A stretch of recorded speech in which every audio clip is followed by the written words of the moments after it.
وعلى ذلك لمن الشاهدين والشاكرين. ابھی ہو جائے گا، لوگ فری ہو گئے. حضرات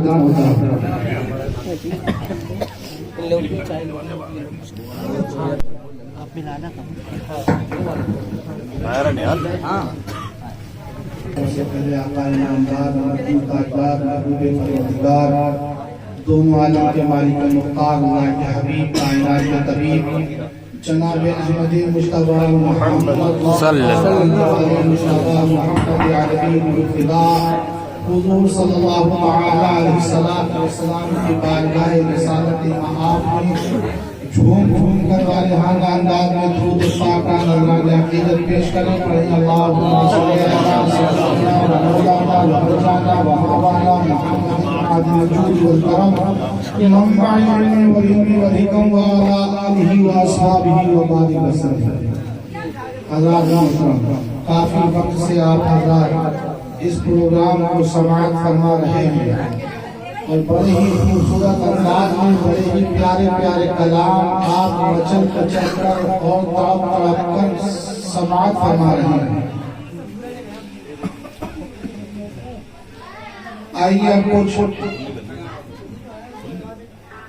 حج اور عمرے کے تعلق سے سماعت کرتے چلے. ایک مرتبہ درود پاک پڑھیں اللہم صلی علی سیدنا و مولانا و مرجانا و مولانا محمد بارک وسلم علیہ الصلوۃ والسلام علیک یا رسول اللہ یا نبی اللہ یا حبیب اللہ صلی اللہ علیہ وسلم. نعت پاک مصطفیٰ صلی اللہ علیہ وسلم پڑھنا یہ حضرت حسان بن ثابت کی سنت ہے اور نعت پاک مصطفیٰ صلی اللہ علیہ وسلم سننا یہ میرے نبی کی سنت ہے. سبحان اللہ. حضور صلی اللہ علیہ وسلم نے حضرت حسان بن ثابت رضی اللہ تعالی عنہ سے جب اپنی تعریف نعت کی شکل میں سنی تو حضور صلی اللہ علیہ وسلم نے خوش ہو کر اپنی کملی مبارک حضرت حسان کو تحفے میں عطا کیا. تو پتہ یہ چلا کہ نعت پاک مصطفیٰ صلی اللہ علیہ وسلم پڑھنا یہ حضرت حسان بن ثابت کی سنت ہے اور سننا یہ میرے نبی کی سنت ہے اور سن کر کچھ عطا کر دینا یہ بھی میرے نبی کی سنت ہے. تو پڑھنے والے تو ایک سنت پہ عمل کر رہے ہیں لیکن سننے والے دو سنتوں پہ عمل کر رہے ہیں. تو سن بھی رہے ہیں اور عطا بھی کر رہے ہیں. یہ دوہرے ثواب کے حقدار ہیں. پڑھنے والے جس سنت کو ادا کر رہے ہیں وہ صحابی رسول کی سنت ہے اور سننے والے جس سنت پہ عمل کر رہے ہیں وہ میرے نبی کی سنت ہے. تو چند اشعار نعت پاک مصطفیٰ صلی اللہ علیہ وسلم کی سنتے چلے. ہماری آواز کو شاعر اسلام کی طرح خوبصورت نہیں ہے، بس برداشت کر لیجئے گا. جو بھی پڑھیں ایک مرتبہ تڑپ کر کہہ دیجئے سبحان اللہ. کہ جب گنبد خضرا پہ وہ پہلی نظر گئی. سبحان اللہ. کہ جب گنبد خضرا پہ وہ پہلی نظر گئی. جب گنبد خضرا پہ وہ پہلی نظر گئی آنکھوں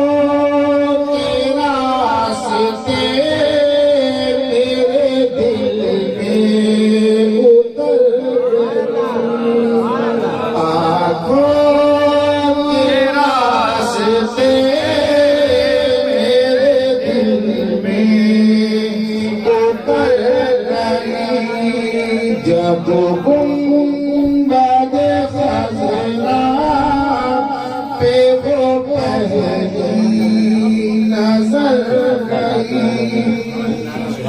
جا رہے ہیں لیکن لوٹ کر کے آئیں گے. لوگ ان سے پوچھیں گے کہ جب نبی کے روزے پر حاضر تھے تو کیسا محسوس ہو رہا تھا, کیسا لگ رہا تھا. تو پلٹ کر آئیں گے, پوچھنے والے کو جواب دیں گے کہ سارے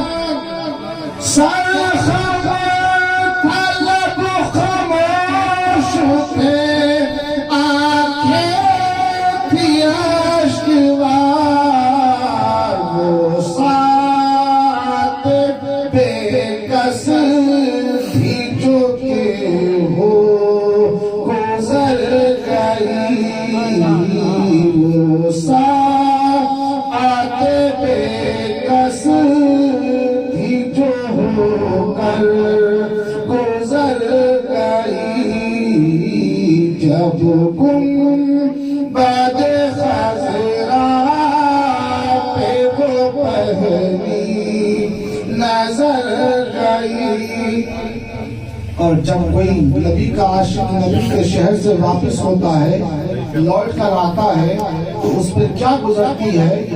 شاعر کہتا ہے کہ کسی عاشق سے پوچھئے طیبہ سے لوٹنا, کسی عاشق سے پوچھئے ایسا لگے کہ روح بدن سے نکل گئی, ایسا لگے کہ روح بدن سے نکل گئی. درود پاک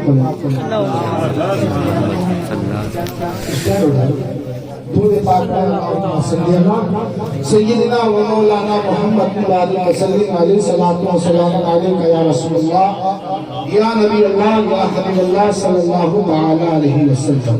حضرات محترم, اللہ رب العزت قرآن عظیم میں ارشاد فرماتا ہے وَأَتِمُّ الْحَجَّ وَالْعُمْرَةَ لِلَّهِ, کہ حج اور عمرہ اللہ کے لیے. اب توجہ فرمائیے, اللہ فرماتا ہے وَأَتِمُّ الْحَجَّ وَالْعُمْرَةَ لِلَّهِ, کہ حج اور عمرہ کرو اللہ کے لیے. اب سوال یہ ہو سکتا ہے کہ وہ حج اور عمرہ تو کیا ہی اللہ کے لیے جاتا ہے؟ نہیں. ایک حج اور عمرہ وہ ہوتا ہے جو اللہ کو راضی کرنے کے لیے کیا جاتا ہے, اور ایک عمرہ اور حج وہ ہوتا ہے جو دنیا والوں کو دکھانے کے لیے کیا جاتا ہے کہ لوگ مجھے حاجی کہیں, لوگ مجھے حاجی کے لقب سے نوازے, لوگ مجھے حاجی حاجی کہہ کر کے پکارے. جو اللہ کی رضا کے لیے, رضائے الہی کے لیے کیا جاتا ہے, وہ اللہ تبارک و تعالیٰ کی بارگاہ میں قبول و مقبول ہے, اور وہ بھی اللہ کے ذمہ کرم پر ہے. چاہے تو وہ قبول فرما لے اور چاہے تو ہمارے منہ پہ مار لے, یہ اللہ کے ذمہ کرم پر ہے. ہم نماز پڑھتے ہیں, بڑے اچھے طریقے سے نماز پڑھ لی, لیکن قبول کرنا یہ اللہ کے ذمہ کرم پر ہے. اسی طرح حج اچھی طرح سے خلوص نیت کے ساتھ کیا, ضروری نہیں کہ وہ قبول ہو جائے, یہ تو اللہ کے ذمہ کرم پر ہے. چاہے تو قبول کر لے, چاہے تو ہمارے منہ پہ مارے. لیکن حضور صلی اللہ علیہ وسلم کو اپنی امت سے اس قدر محبت و الفت ہے, اللہ کے رسول صلی اللہ علیہ وسلم فرماتے ہیں ما زارا قبری وجبت لہو شفاعتی, جس نے میری قبر کی زیارت کی اس کے اوپر میری شفاعت واجب ہوگی. توجہ فرمائیے, حج قبول کرنا یہ اللہ کے ذمہ کرم پر ہے, چاہے تو قبول کرے چاہے تو منہ پر مار دے، یہ اللہ کا عدل ہے، اللہ کا انصاف ہے۔ لیکن نبی کو اپنی امتی سے اس قدر محبت ہے کہ میرا امتی میرے در پر آئے اور مایوس ہو کر جائے، یہ میرے نبی کی کو گوارا نہیں۔ سبحان اللہ، سبحان نبی کو گوارا نہیں ہے۔ اس لیے اللہ کے رسول نے فرمایا ما زارا قبری وجبت لہو شفاعتی، تم کسی بھی نیت سے آؤ جس نے میری قبر کی زیارت کی اس کے اوپر میری شفاعت واجب ہے۔ بے شک، سبحان اللہ۔ دکھاوے کے لیے آؤ یا خلوص نیت سے آؤ، نیت تمہاری جو بھی ہو، زیارت کی میری شفاعت تم پر واجب ہوگی۔ اور دوسری جگہ اللہ کے رسول صلی اللہ تعالی علیہ وسلم فرماتے ہیں کہ جس نے میری قبر کی زیارت کی گویا اس نے میری زیارت کی۔ سبحان اللہ، سبحان اللہ۔ جس نے میری قبر کی زیارت کی گویا اس نے میری زیارت کی۔ توجہ فرمائیں، ہر حاجی جاتا ہے حج کرنے کے لیے، اور حج کے جو سارے ارکان ہوتے ہیں وہ مکہ میں، سارے ارکان مکہ میں، تو پھر مدینہ کیوں جاتے ہیں؟ تو پتہ یہ چلا کہ حج کیا جاتا ہے مکے میں اور قبول کروایا جاتا ہے مدینے میں۔ بے شک، سبحان اللہ۔ حج کیا جاتا ہے مکہ میں اور قبول کروایا جاتا ہے مدینہ میں، لیکن اسی زمین پر ہمارے درمیان ایک جماعت ایسی ہے جو نگر نگر ڈگر ڈگر گھومتی پھرتی ہے ماری ماری۔ اللہ نے ان کی قسمت میں ایسا ہی لکھا ہے کہ مارے مارے پھرو۔ ان میں کا ایک بدبخت حج کرنے کے لیے مکہ گیا اور مکہ سے حج کر کے وہ واپس آ گیا، اور وہ بڑے فخریہ طور پر یہ لوگوں سے کہتا تھا کہ لوگوں میں مکہ تو گیا الحمدللہ، میں مکہ تو گیا لیکن مدینہ نہیں گیا۔ استغفر اللہ۔ اللہ کے رسول صلی اللہ تعالی علیہ وسلم فرماتے ہیں کہ جو مکہ آیا، جو حجاز شریف آیا، اس نے میری قبر کی زیارت نہیں کی، گویا اس نے میرے اوپر ظلم کیا۔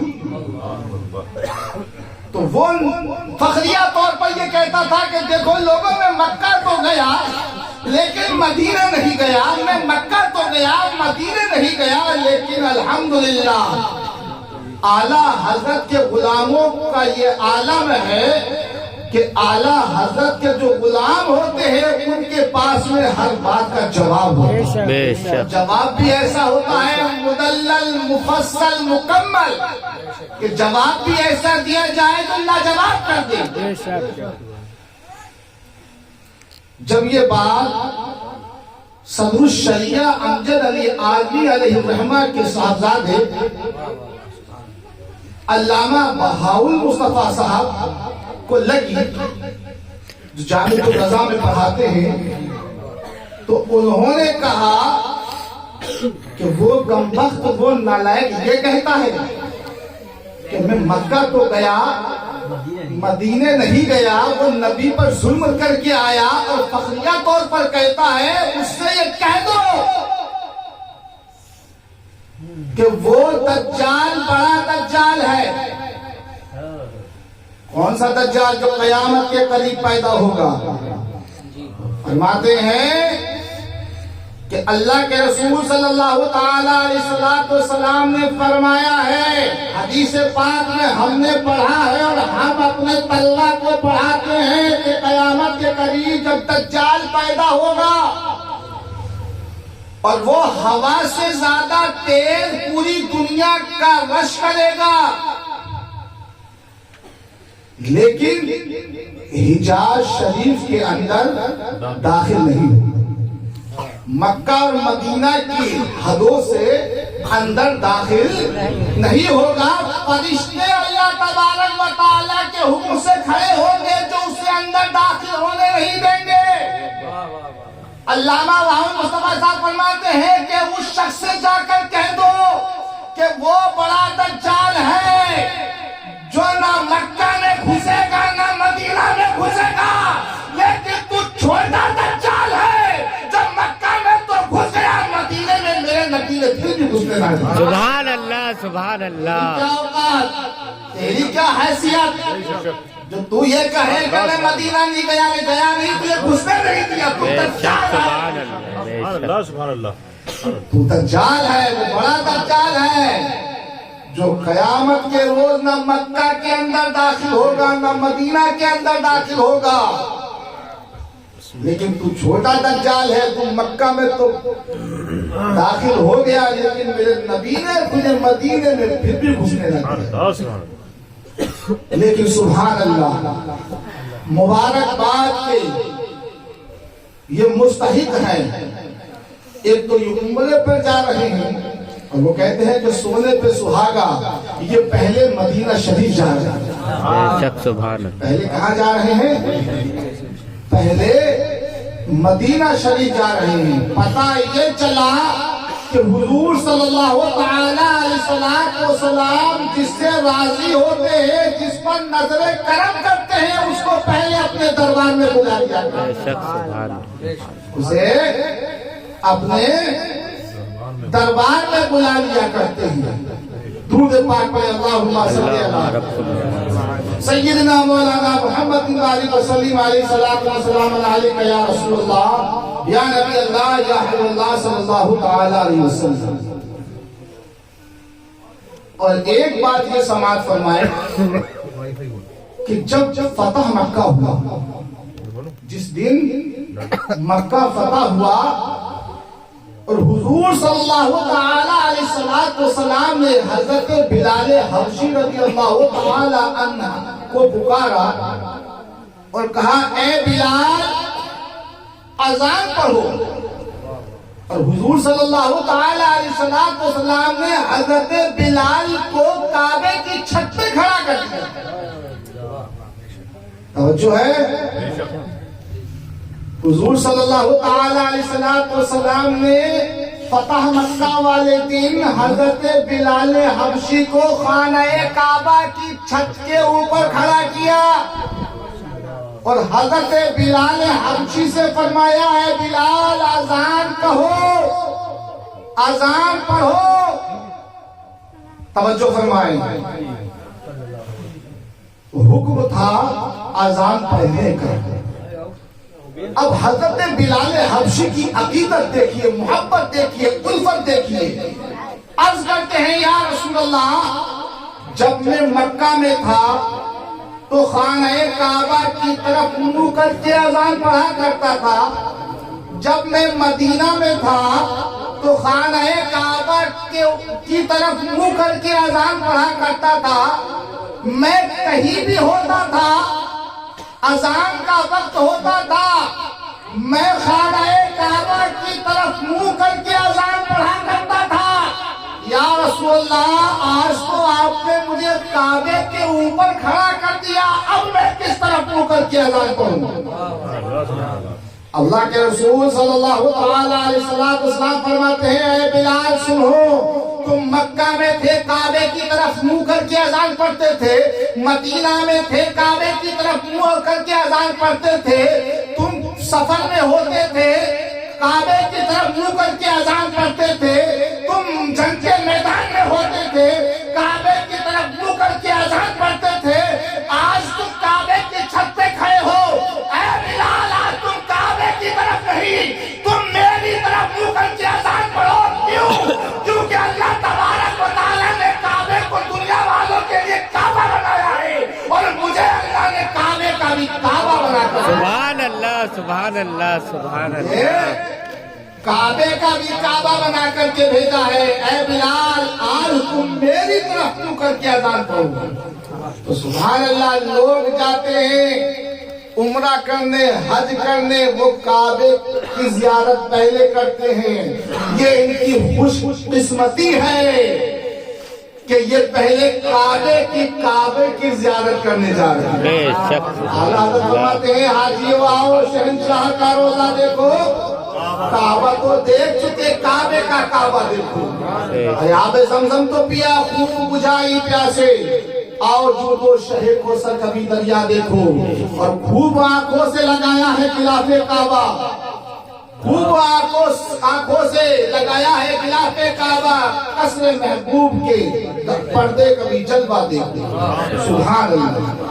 تو یہ ان کی قسمت کی معراج ہے، یہ کہہ لیجئے کہ یہ پہلے حضور صلی اللہ تعالی علیہ وسلم کے روضے انور کی زیارت کے لیے جاتے ہیں،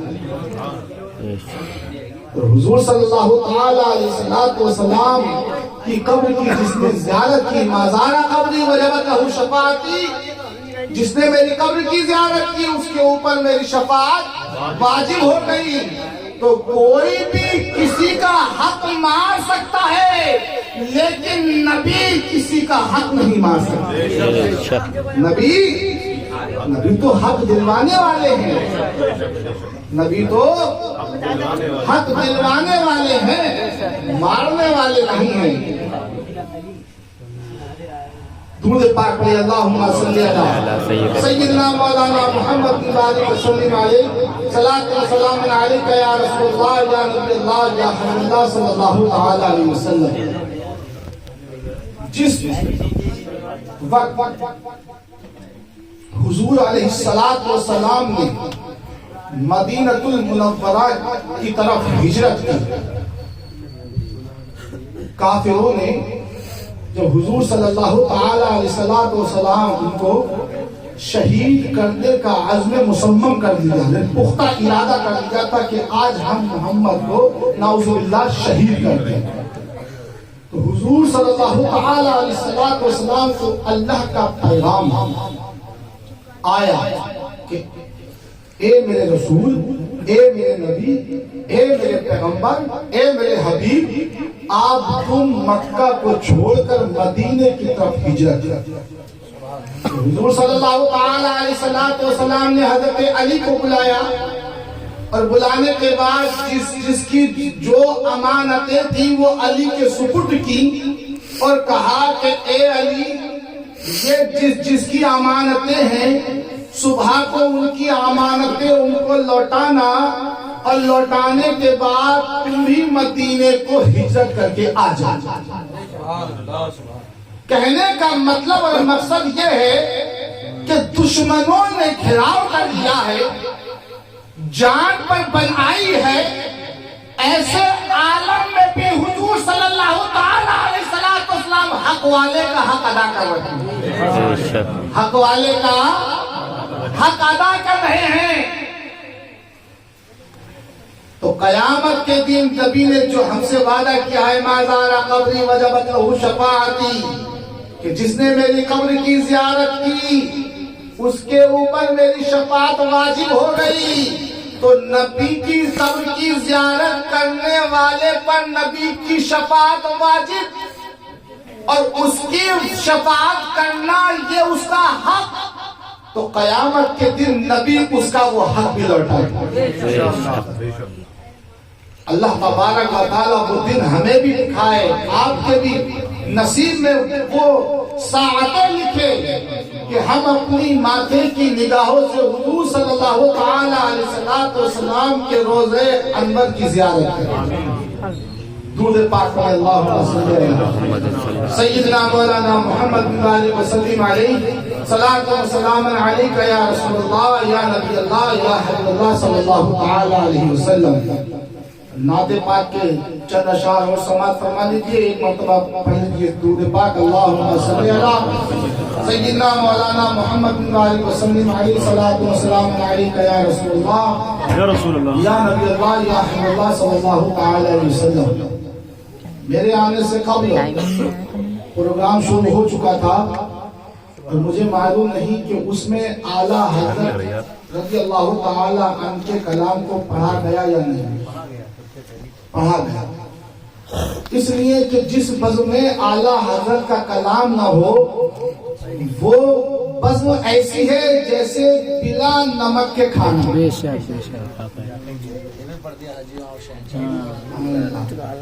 وہ بزم ایسی ہے جیسے بلا نمک کے کھانا، اور جس اعلیٰ حضرت اللہ تعالی عنہ کا ہر کلام ہی نہیں، ہر اشعار قبول بارگاہ رسول حضور کی بارگاہ میں قبول ہے۔ تو جب وہ کلام قبول و مقبول ہے، تو جب قبول و مقبول والا کلام جس بزم میں پڑھا جائے گا، اس کے سبب ہمارا ایمان و عقیدہ یہ ہے کہ وہ بزم رسول کی بارگاہ میں، اللہ کی بارگاہ میں قبول ہوگی۔ تو امام الکلام، کلام الامام کے چند اشعار سماعت فرماتے چلیں۔ ایک مرتبہ اور طرف پر کہہ دیجئے سبحان اللہ۔ کہ سرتا قدم ہے تن سلطان زمن پھول، سرتا قدم ہے تن سلطان زمن پھول،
سبحان اللہ سبحان اللہ۔ جب کسی کو ہلکی مثال دیکھا ہے نا، ہلکی مثال، تو وہ یہ کہتا ہے کہ پتے کی طرح۔ اور اعلیٰ حضرت رضی اللہ تعالی عنہ نے جو مثال دی ہے وہ پتے سے بھی ہلکا ہوتا ہے دن کا۔ پتے سے ہلکا کیا ہوتا ہے؟ دن کا۔ اور میں نے بتایا کہ وہ جماعت ایسی ہے کہ جو نبی کو اپنی طرح بشر کہتی ہے۔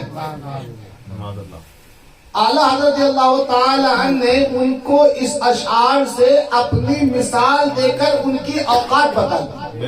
اور اعلیٰ حضرت فرماتے ہیں کہ دین کا بھی ہمارے تو ہلائے نہیں ہلتا۔ اے نبی کو ہم کی طرح کہنے والوں، ذرا اپنی اوقات دیکھو، میرے نبی کا اختیار دیکھو۔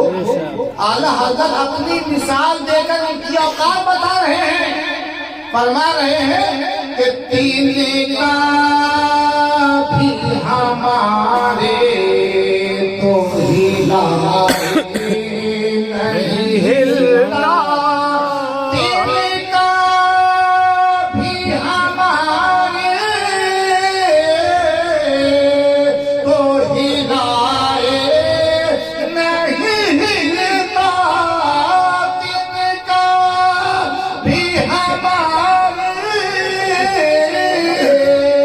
تو ہلائے نہیں ہلتا، تم چاہو تو ہو جائے ابھی کوہ مہن پھول، تم چاہو تو ہو جائے ابھی کوہ مہن پھول، لب پھول دہن پھول زبان پھول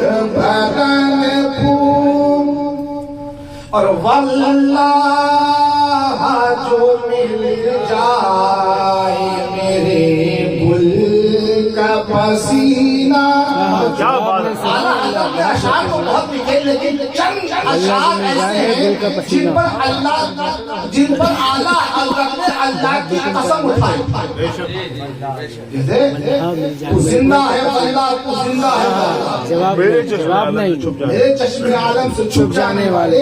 اعلیٰ حضرت نے اس میں قسم اٹھا کے کہا بہت بہترین جواب. کہ اللہ کی قسم، اللہ کی قسم آپ زندہ ہیں. چند اشعار ایسے ہیں جن پر اعلیٰ حضرت نے قسم اٹھائی ہے، اور انہی چند اشعار میں ایک شعر یہ ہے کہ اعلیٰ حضرت رضی اللہ تعالیٰ عنہ فرماتے ہیں کہ واللہ جو مل جائے گل کا پسینہ. اب توجہ دینے کی بات ہے، اعلیٰ حضرت نے یہاں پر نبی کو اپنا گل کہا. کیا کہا؟ میرے گل کا پسینہ. اعلیٰ حضرت نے نبی کو جو اپنا گل کہا، گل کے معنی آتے ہیں پھول. یہ کیوں کہا؟ اس کے لیے آپ کو حدیث پاک سماعت کرنی ہے. اللہ کے رسول صلی اللہ تعالی علیہ وسلم نے فرمایا کہ یہ میرے حسن و حسین، یہ دونوں میرے پھول ہیں. حقیقت میں وہ نواسے ہیں. تم پھول کیوں کہا؟ محبت میں، الفت میں، عقیدت میں. نبی کو حضرت امام حسین سے اس قدر محبت تھی، اس قدر الفت تھی کہ محبت میں کہا کہ یہ میرے نواسے نہیں، یہ میرے شہزادے ہیں، یہ میرے پھول ہیں. اور اعلیٰ حضرت اللہ تعالی عنہ کو نبی سے اس قدر محبت ہے کہ اعلیٰ حضرت نبی کو محبت میں فرما رہے ہیں کہ یہ میرے پھول ہیں.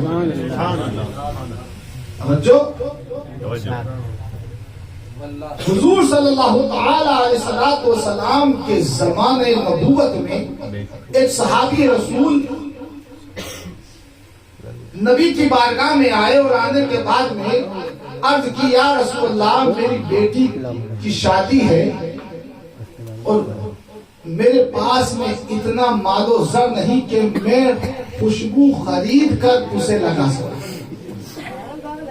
یا رسول اللہ آپ خوشبو کا انتظام فرما دیجیے. حدیث پاک میں آتا ہے وہ گرمی کا موسم تھا. حضور صلی اللہ تعالی علیہ وسلم کے بدن اطہر پر پسینہ موتیوں کی طرح چمک رہا تھا. اللہ کے رسول صلی اللہ تعالی علیہ وسلم نے اس صحابی رسول سے کہا کہ جاؤ ایک ٹہنی اور ایک شیشی لے آؤ. وہ صحابی رسول گئے، ایک ٹہنی اور ایک شیشی لے کر کے آئے. میرے نبی نے اپنا خوشبو والا پسینہ اس ٹہنی سے شیشی میں کر دیا اور کہا کہ یہ لے جاؤ اور اس سے ڈبو کر اپنی بیٹی کے لگا دو. حضور صلی اللہ تعالی علیہ وسلم کے پسینے کے بارے میں آتا ہے کہ حضور صلی اللہ تعالی علیہ وسلم کا جو پسینہ تھا وہ اس قدر خوشبودار تھا کہ نبی جس گلی سے گزر جاتے وہ گلیاں خوشبودار ہو جاتی. آپ توجہ فرمائیے، جب نبی کا پسینہ اس ٹہنی سے مس ہوا تو ٹہنی خوشبودار ہوا. پسینہ جب اس شیشی میں آیا تو شیشی خوشبودار. اور جب وہ خوشبو والے پسینے کی شیشی صحابی رسول کے ہاتھوں میں آئی تو ان کے ہاتھ خوشبودار. اور جن راستوں سے نبی کا پسینہ گزر رہا ہے وہ راستے خوشبودار. اور جس گھر میں نبی کا پسینہ لے جایا گیا وہ گھر خوشبودار. حدیث پاک میں آتا ہے کہ جس گھر میں نبی کا پسینہ اس دلہن کو لگایا گیا، نبی کے پسینے کی برکت سے، نبی کے پسینے کی خوشبو سے وہ گھر اتنا مہکا کہ اس دن کے بعد ان صحابی رسول کے گھر کا نام ہی بیت المجیبین پڑ گیا. یعنی خوشبودار گھر. لوگ اسے بیت المجیبین کہنے لگے، خوشبودار گھر کے نام سے یاد کرنے لگے. جس گھر میں نبی کا پسینہ پہنچا